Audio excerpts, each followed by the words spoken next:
Pressing on. All my stress is going on. Pressing on. I'm pressing on.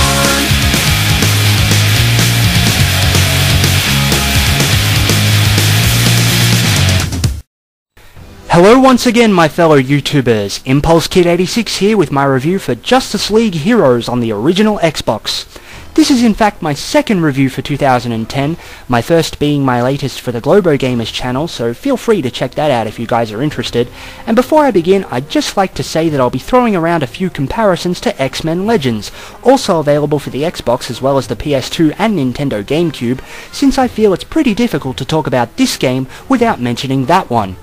For those of you who don't know anything about them, the Justice League is a compilation of some of the DC Comics universe's many heroes.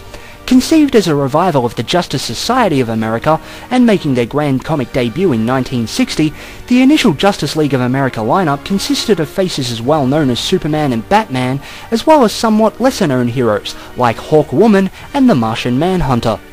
The team gradually expanded over the following years, and their initial origin story, as told in the JLA's 9th issue, saw Earth fall prey to a warrior race called the Appalachians, 7 of whom came to Earth as part of a contest to see who could conquer our world and in turn be elected the new ruler of theirs.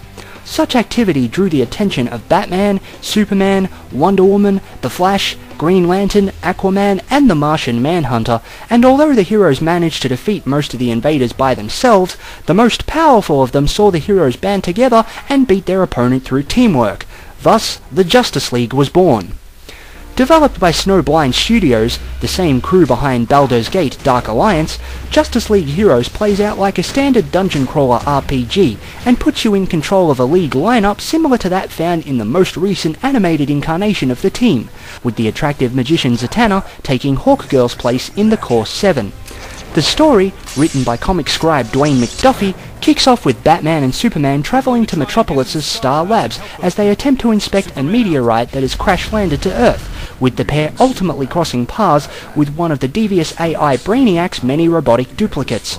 From there, the game allows you to command 2 members of the League per level, and this marks what is perhaps the most noticeable flaw in the entire game, and as such, my biggest gripe with it.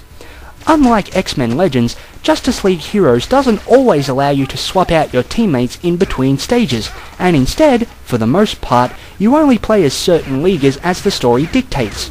There are a few points in the game where you can actually pick who you want to play as, selecting not only the core team, but also a handful of unlockable characters including Green Arrow, the Green Lanterns Hal Jordan and Kyle Rayner, and Hawkgirl, among others, that can be purchased using shields that you pick up throughout each level.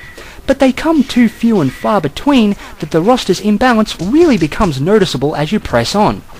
I'm not saying that the unlockable heroes aren't useful or nice to have, but when you put, say, a level 5 Hawkgirl against some of the tougher enemies in the game's later stages, she'll be taken out of the fight fairly quickly if you're not careful. This matter is further exacerbated when the game once again determines your characters for you towards its end. For example, one could spend some time turning Kyle Rayner into a level 10 powerhouse before being shoved back into the shoes of a level 5 Martian Manhunter. This may not sound like anything big, but as I said before, it really does become frustrating when you see the characters you're using get their asses handed to them in the span of 3 to 4 hits. Honestly, Snowblind, would it have been that hard to incorporate some sort of system that allowed characters that weren't in use to level up as some sort of experience bonus? The aspect where I think the game shines most is in the customization.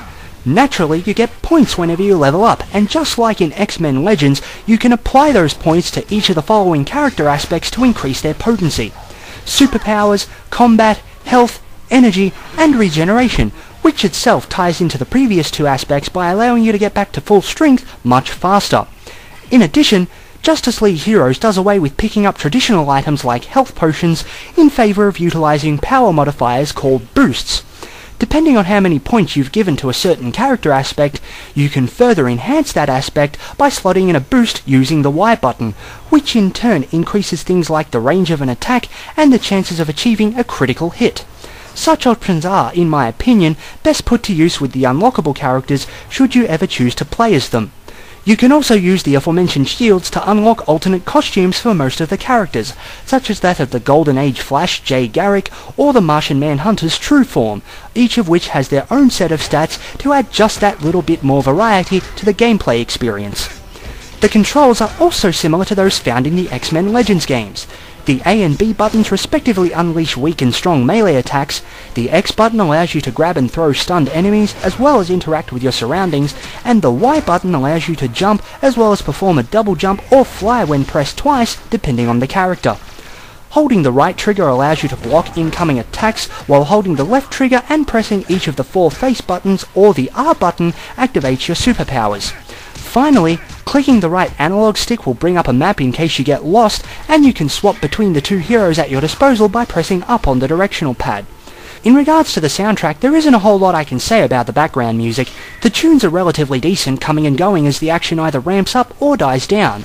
The voice acting isn't the best I've ever heard either, and much of the time it seemed to me as though the actors were just reading off of their scripts. That said, the cast itself is notable for featuring an impressive list of famous faces, such as Ron Perlman as Batman, Michael Jai White as the Green Lantern John Stewart, Carey Walgren as Zatanna, and Crispin Freeman as Superman.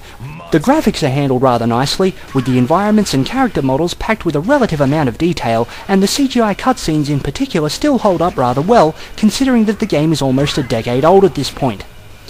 In closing, I'll simply say that while I did enjoy Justice League Heroes as a whole, I think it really couldn't have hurt to have had this game baking in the oven a little longer to work out some of the kinks.